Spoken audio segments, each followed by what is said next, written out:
Welcome to my channel. Today I will be unboxing a trifold LED lighted makeup mirror that I recently purchased.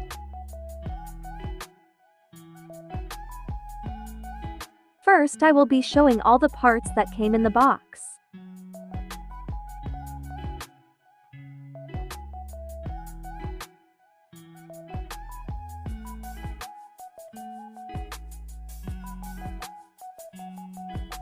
So as you can see, it came with the mirror, base, USB cable, and the manual book.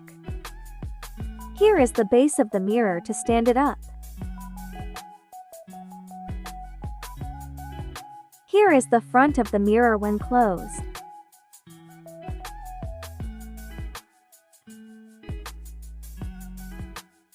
This mirror can only move up and down, it cannot move left or right. This is the furthest it goes up. On the back of the mirror it has a battery compartment. There are two ways you can power on the mirror, either with batteries or just the USB cable itself.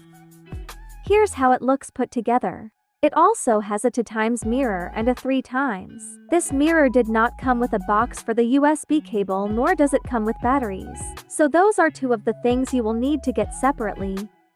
I will go ahead and plug in the cable to the mirror to show you how it looks when you turn it on. The cable will go at the bottom of the mirror. To turn it on, you just tap the circle once. Here's how it looks on the brightest setting it has. And here is the lowest setting it has. To dim the light down to the setting you want, just keep your finger on the circle. Overall, I honestly feel like this mirror is worth it if you are looking for a low-priced affordable vanity mirror.